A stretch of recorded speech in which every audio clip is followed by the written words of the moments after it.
Hello friends, जय माता दी। कैसे हैं आप सब? दोस्तों, रामचरितमानस में कहा गया है, दैहिक दैविक भौतिक तापा राम राज नहीं काहुई व्यापा। मतलब राम राज में इन तीन तरह के संताप नहीं रहते, जबकि आज के युग में दैहिक ताप यानी बीमारियां, दैविक ताप यानी पुण्य कर्मों में कमी, मन की शांति में कमी, इसका अभाव, और भौतिक ताप यानी बंगला, गाड़ी, वैभवशाली जीवन की वस्तुएं जुटाने की बेचैनी बनी रहती है। वास्तव में आज के दौर में व्यक्ति बाकी सब तो प्राप्त कर लेता है, लेकिन यदि उसे दैविक सहयोग मिल जाता है तो उसे बाकी के संतापों से स्वयं ही मुक्ति मिल जाती है।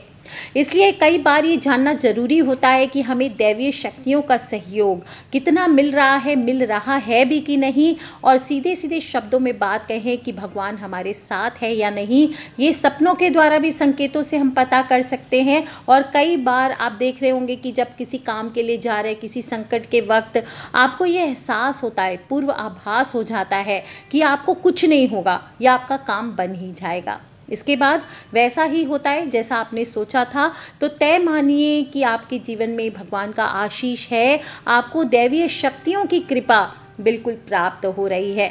दुनिया में ऐसे बहुत से लोग हैं जिनके जीवन में दैवीय सहायता उनको मिलती रहती है, किसी को ज़्यादा मिलती है, किसी को कम मिलती है।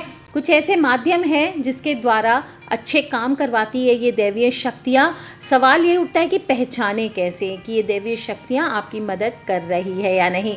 शास्त्र कहते हैं कि दैवीय शक्तियाँ उनकी मदद करती है जो दूसरों के दुख को समझते हैं, जो बुराइयों से दूर रहते हैं, नकारात्मक विचारों से दूर रहते हैं, जो नियमित अपने इष्ट के ध्यान करते हैं, जो पुण्य के कार्य करते हैं।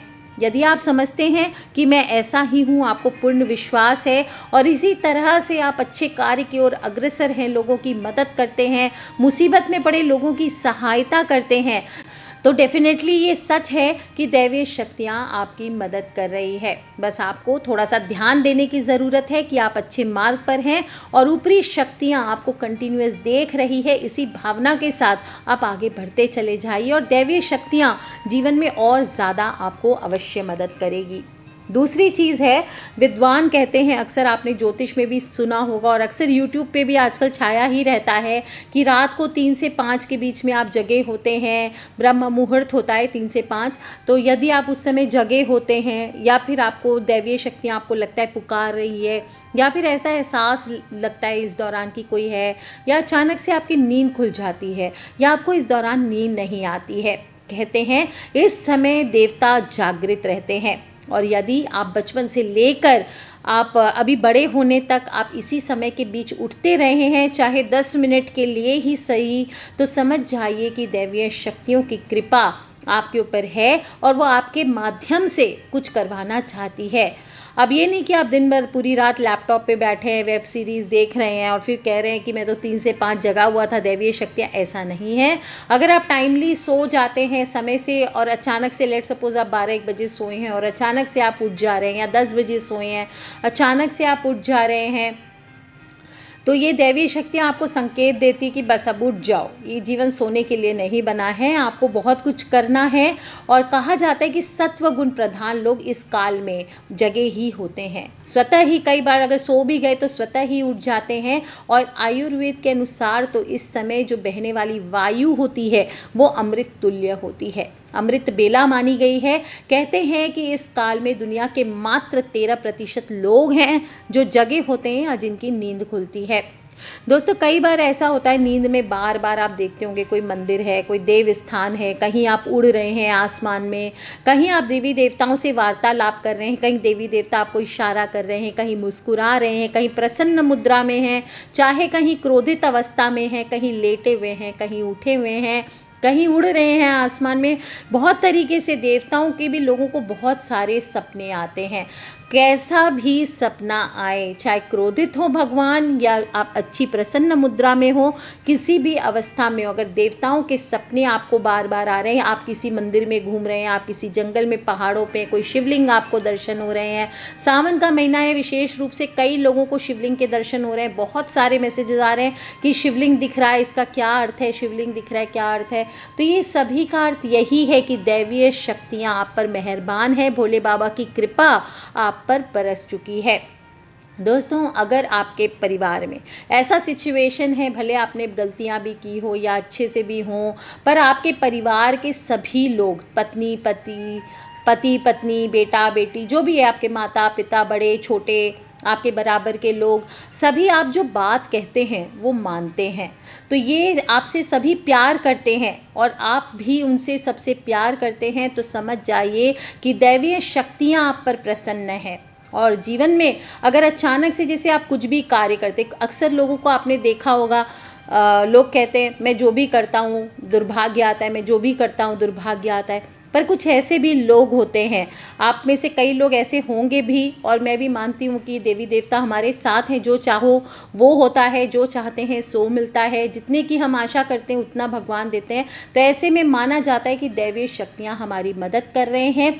आपको अगर जीवन में अक्सर छोटे छोटे ही सही पर लाभ प्राप्त होते रहते हैं, आप कोई भी काम करते हैं, छोटी मोटी बाधाएं तो जीवन है। जब रामकृष्ण के जीवन में बाधाएं आती थी, तो हम तो मनुष्य हैं, तो हमारे जीवन में अगर बाधाएं आ रही है पर आप आसानी से उसे पार कर ले रहे हैं और आपको हर चीज़ बड़ी आसानी से मिल जाता है, तो समझ जाइए कि दैवीय शक्तियाँ आपके साथ हैं, आपकी मदद करती रहती है। अक्सर ऐसा होता है, आपको बताऊं, जो जहाँ दैवीय शक्तियाँ, आपको अक्सर होगा, देखते होंगे कई लोग हमेशा सुगंध से घिरे होते हैं। जिस मनुष्य के आसपास सुगंधित वातावरण रहता है, उस जगह देवी देवताओं का निवास माना गया है। यदि आपको भी महसूस होता है कि मेरे आसपास कोई है, आप बिना किसी कारण के ही आसपास ऐसा फील करते हैं कि सुगंध का एहसास आ रहा है, समय समय पर आपको जैसे लगेगा कोई अच्छी खुशबूदार बत्ती जल रही है, धूप बत्ती जल रही है, किसी ने परफ्यूम छिड़का है, ऐसा हो या ना हो रियल में, पर फिर भी आपको अक्सर छोटी छोटी प्रकार की खुशबुएं आती रहती है, तो कहते हैं कि कोई ना कोई आपके आसपास मौजूद होता है। अदृश्य शक्तियाँ, दैवीय शक्तियाँ आपके आसपास आती है आपकी मदद के लिए, जिसे आप समझ नहीं पाते, और कई बार हवा के झोंके के रूप में आती है, सुहानी हवा के झोंके के रूप में या प्रकाश पुंज के रूप में आपको दिखाई देता है। लगता है अरे कहीं से रोशनी आ रही है, आपके शरीर में आप देखेंगे कांटे से सिहरन दौड़ने लगती है। ऐसा पहले कभी नहीं हुआ है, तो समझ जाइए कि अगर फ्यूचर में अगर इस तरह का कोई भावना आपको आती है, तो समझ जाएं कि देवी देवताओं की कृपा पर बरसी हुई है। कई बार तो ऐसा होता है कि आसपास लगेगा एक ठंडी हवा का झोंका आ गया, आप खड़े हैं, नॉर्मल है, कुछ नहीं है, ठंड अचानक से आपको लगेगा अरे बिल्कुल ठंडा हो गया सब कुछ, ठंडी हवा का झोंका आ गया है, तो लगेगा ठंडी हवा का पुंज आपको घेर लिया है। तो समझ जाइए अलौकिक शक्तियाँ, दैवीय शक्तियों ने आपको घेर रखा है, और ऐसा अक्सर ज़्यादा पूजा पाठ करने वाले व्यक्ति के साथ होता है। सच्चे दिल से अगर आप भगवान से जुड़ते हैं, तो ऐसा एहसास आपको कभी कभी बिल्कुल होगा, बिल्कुल गर्मी है, पसीना आ रहा है, बिल्कुल अचानक से आपको ठंड लगने लगेगी, आप समझ भी नहीं पाएंगे क्यों लगा, आप सोचोगे अरे कहीं से हवा आया होगा, लेकिन वो देवी देवताओं की कृपा पर होती है। दोस्तों, अचानक से विशेष रूप से तेज रोशनी का पुंज दिखना, जिसकी आप कल्पना नहीं कर सकते। कई बार तो कुछ लोगों को कानों में संगीत सुनाई देता है, कभी घुंघरुओं की आवाज़, कभी पायल की आवाज़, कभी कोई मधुर संगीत सा सुनने लगता है कोई बोल रहा है। आपके आसपास कहीं दूर दूर तक कुछ नहीं बज रहा है, पर फिर भी लगेगा कानों में सीटी सी बज रही है, या कोई बातें कर रहे हैं, तो समझ जाइए कि आप दैवीय शक्ति के सानिध्य में हैं। ऐसा अक्सर उन लोगों के साथ होता है जो निरंतर अपने इष्ट देव का मंत्र जप कर रहे होते हैं।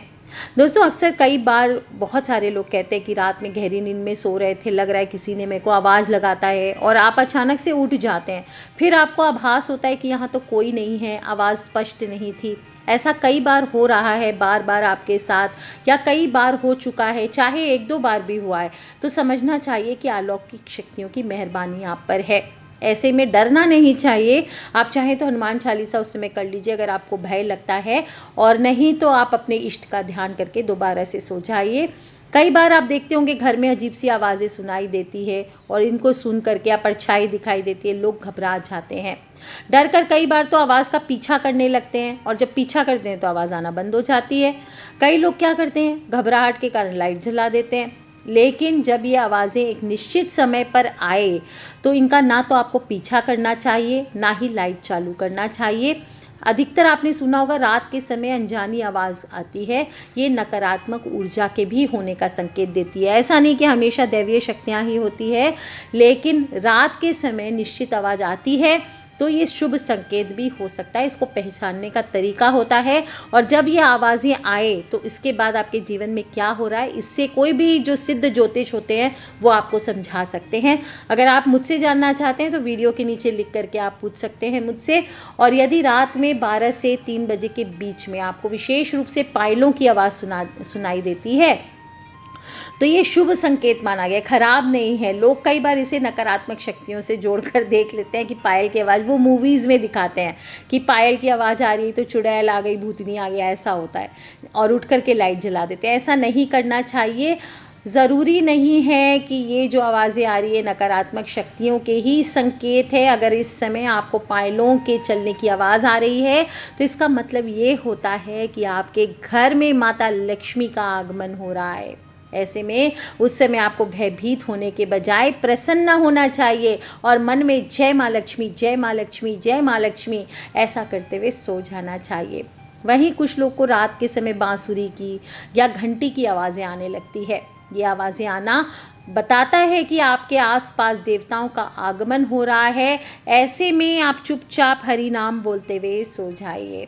दोस्तों, आपको जिस किसी दिन भी ऐसी आवाज़ें सुनाई दे या इस तरह का आभास होने लगे, ध्यान रखें, उस आवाज़ का पीछा ना करें और अपनी इस आवाज़ के बारे में ऐसा नहीं कि सुबह उठते ही सबको बता दिया, सिर्फ किसी बड़े बुजुर्ग को ही आपको बताना चाहिए और बाहरी व्यक्ति को या फिर आपके कोई गुरु हो, महात्मा हो जिन पर आप पूर्ण विश्वास करते हो, उनको बताएं। बाहरी व्यक्ति को ऐसे नहीं बताना चाहिए, इसका प्रभाव कम हो जाता है, इससे जो मिलने वाले लाभ हैं उनमें कमी आ जाती है।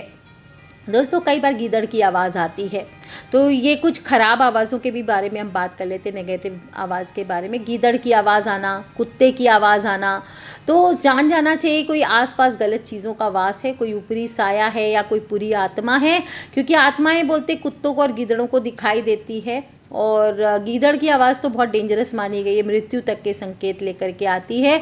तो इस तरह से अगर होता है तो तुरंत आपको उनके निमित्त पूजा पाठ अपने परिवार के निमित्त आपको कराना चाहिए। किसी प्रकार की ब्लैक मैजिक की वॉशिंग हो वो कराना चाहिए, या खुद से ही घर में बैठ करके महामृत्युंजय मंत्र का ज़्यादा से ज़्यादा जप करना चाहिए। दोस्तों, अगर आपको इस प्रकार के अनुभव हो रहे हैं तो आप भी इन चीज़ों पर ध्यान दीजिए और अपने आसपास, अपने फ्रेंड्स, फैमिली, मम्मी पापा, भाई बहन, बच्चे, जो लोग भी इस तरह की आवाज़ों को महसूस कर रहे हैं या फिर जिनको लगता है बार बार कि कोई पुकार रहा है, कोई बुला रहा है, कोई आवाज़ें आ रही है, तो उन सभी से इन वीडियोज़ को शेयर किया करें, क्योंकि हमें नहीं पता कौन सा इशारा हो भगवान का, देवी देवता को हमें क्या बताना चाह रहे हैं। और जब भी इस प्रकार से आवाज़ें आए तो ऐसा नहीं कि खुश हो गए भगवान, आपने पूजा पाठ छोड़ दिया। अगर आप इस दौरान किसी साधना में हैं, किसी तपस्या में हैं, कोई विशेष मंदिर जाके आए हैं या किसी विश्वास के साथ किसी पर्टिकुलर काम को कर रहे हैं, तो विश्वास रखें आपका कार्य अवश्य पूर्ण होगा। देवी देवताओं की कृपा आपके साथ बनी हुई है, दैवीय शक्तियाँ आपकी सहायता कर रही है। तो कर लीजिए उपाय दोस्तों, खिलखिलाते रहे, मुस्कुराते रहे। Take care friends, love you all, जय माता दी, बम बम भोलेनाथ की।